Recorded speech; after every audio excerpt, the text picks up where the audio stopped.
Let's continue with other news at this hour. The Cultural, Religious and Linguistic Communities Commission has threatened to take appropriate steps to end the death of initiates in the Eastern Cape. So far, since the start of the initiation season in the province, 28 initiates have died. 3 of them were shot in Gqeberha as well. So the Commission says it has passed a talking stage of describing the problem, but it is more determined in finding a lasting solution to the scourge. Mr. Zolile Williams, MEC for Cooperative Governance and Traditional Affairs in the Eastern Cape, now joins us via video link to give an update on the initiation season in the province.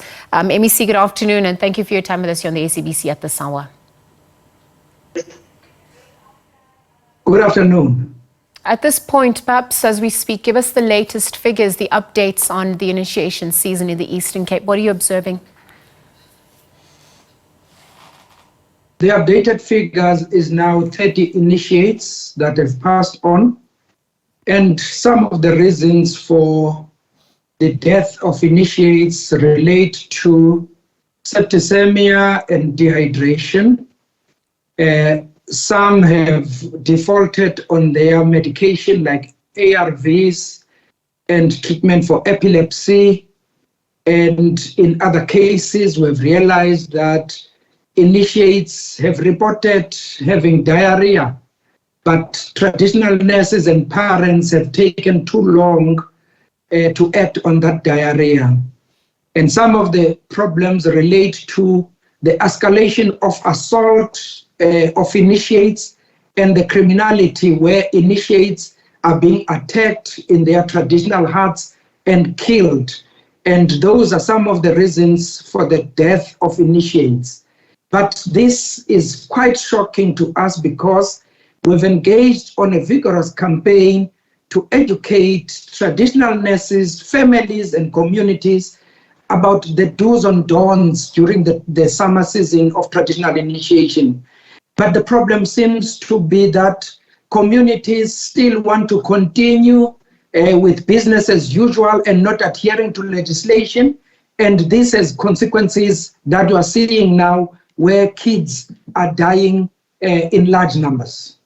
MEC Zolile, thank you for that update. Given the number of lives that have been lost, what is going to be done on that front to mitigate against it further?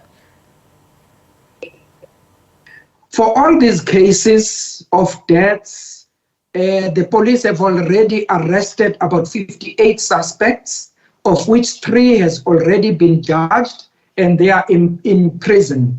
Part of those that have been charged is the headman of Cholom area who has engaged in illegal circumcision, and we then said the law must take its course, and that headman is currently arrested.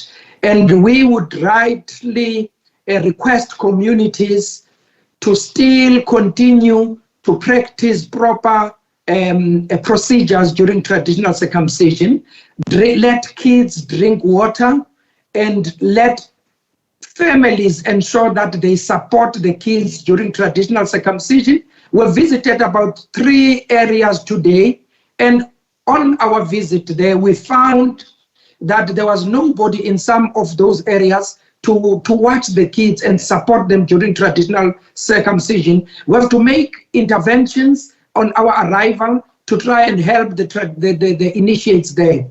And we are worried as to why would families continue to appoint traditional surgeons and traditional nurses who do not spend time with initiates and assist them during the rite of passage to traditional circumcision, because the critical area that must be managed in traditional circumcision is the process after the actual circumcision has happened, and there's nobody in those traditional huts when kids have to be supported. It's quite worrying.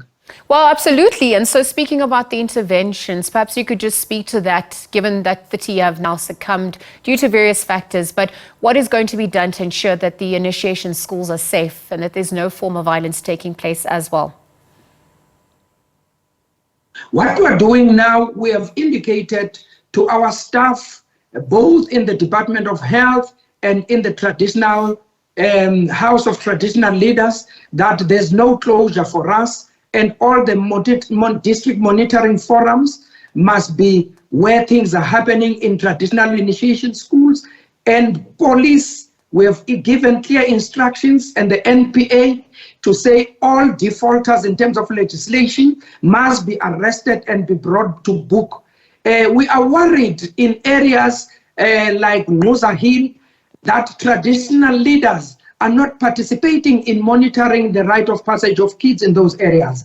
And we, together with the House of Traditional Leaders, are going to hold accountable all those traditional leaders. But we want to emphasize the message that kids must be given water, and there must be parents supervising them during traditional initiation, and we must try to prevent any loss of life, and we must guard against any form of criminality, and we can only do that if parents are in the initiation schools. MEC, just before I wrap up, we also understand that 3 of the initiates were shot and they were killed. Have you been able to make any strides in that incident? Yes, that case is being investigated because it happens in the early hours of the morning, and we are still on the follow-ups of those suspects, and the police are promising us they do not want to give us more than we can get, but they are saying they are on the back of those suspects. Okay, so we'll continue to monitor developments from here into. But thank you for your time with us on the SABC at this hour. Mr. Zolile Williams, MEC for Cooperative Governance and Traditional Affairs in the Eastern Cape, joining us via video link and just updating us on the initiation season in the Eastern Cape province.